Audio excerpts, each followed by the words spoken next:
నువ్వు అనుకుంటున్నావేమి, ఇంత భక్తి చేస్తున్నాను, ఇంత ప్రార్థన చేస్తున్నాను, ఇంత త్యాగపూరితంగా దేవుని కొరకు బ్రతుకుతున్నాను, దీనికి ఏ రికగ్నిషన్ లేదు. దేవుణ్ణి వెంబడిస్తున్నందుకు అందరిలాగే నాకు కష్టాలున్నాయే, అందరిలాగే నాకు లోటుందే, నాకు లేముందే, నాకు ఇబ్బందులున్నాయి. కానీ దేవుడు ఖచ్చితంగా విడిచిపెట్టడు. నీతిమంతులు విడవబడుట కానీ వారి సంతానము భిక్షమెత్తుట కానీ నేను చూడలేదు. మనం బహుశా మనం బ్రతికున్న వరకు మన తరాన్ని చూడగలం, మన బిడ్డలను చూడగలం. దేవుడు మంచి ఆయుష్ ఇస్తే ఆ తర్వాత వారి బిడ్డలను చూడగలం. ఇంకా దీర్ఘాయుష్ ఇస్తే గ్రేట్ గ్రాండ్ చిల్డ్రన్ని చూడగలం, అంతే. ఇంకా తర్వాత తరాలు మనకు తెలియదు. కానీ మన తర్వాత తరాలను ఆశీర్వదించే దేవుడు మాత్రం ఉన్నాడు. ద్వితీయోపదేశకాండం 7వ అధ్యాయము 9వ వచనంలో కూడా ఒక చక్కని వాగ్దానం ఉంది, చూడండి. ద్వితీయోపదేశకాండము 7వ అధ్యాయము 9వ వచనం. కాబట్టి నీ దేవుడైన యెహోవా తానే దేవుడనియు, తన్ను ప్రేమించి తన ఆజ్ఞలు అనుసరించి నడుచుకొని వారికి తన నిబంధనను స్థిరపరచువాడును, 1000 తరముల వరకు కృపచూపు వాడును, నమ్మదగిన దేవుడనియు, తన్ను ద్వేషించు వారిలో ప్రతివానిని బహిరంగముగా నశింపచేయుటకు వానికి దండన విధించువాడనియు నీవు తెలుసుకొనవలెను. తనను ప్రేమించి తన ఆజ్ఞలు గైకొంటే ఎన్ని తరాల వరకు జ్ఞాపకం ఉంచుకుంటాడంటండి? 1000 తరాల వరకు. హల్లెలూయా.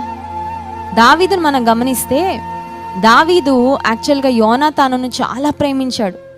యోనాతాను దావీదును ఎంతో ప్రేమించాడు. యోనాతాను దావీదు మనసు కలిసిపోయింది. సౌలు దావీదును ద్వేషించాడు, కానీ యోనాతాను మాత్రం దావీదును ప్రాణంలా ప్రేమించాడు.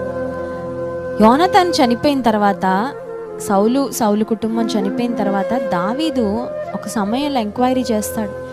యోనాతాను కుటుంబంలో యోనాతానును బట్టి నేను మేలు చేయడానికి ఇంకెవరైనా శేషించి ఉన్నారా, ఎవరైనా బ్రతికున్నారా, నేను వారికి మేలు చేయాలని కోరుకుంటున్నానంటే అప్పుడు మెఫీబోషెతును తీసుకొస్తారు. కుంటివాడిగా ఉంటాడు మెఫీబోషెతు. దావీదు అంటాడు, నా భోజనపు బల్ల యొద్ద నాతో పాటు మెఫీబోషెతు భోజనము చేయాలి. ఎందుకు?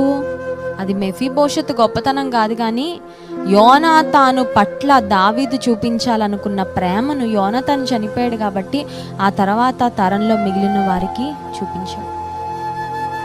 మన తర్వాత తరాలన్నీ మనం ఉండి చూడడానికి లేకపోవచ్చు, కానీ దేవుడు ఆది అంతము లేనివాడు. ఆయన అల్ఫా ఒమేగా, వర్తమాన భూత భవిష్యత్ కాలంలో ఉన్న దేవుడు నీ పట్ల ఆయన చూపించే కృప 1000 తరాల వరకు ఆయన ఎక్స్టెండ్ చేస్తాడంట. 1000 తరాల వరకు ఆయన తన కృపను నీ పట్ల కనపరుస్తాడు.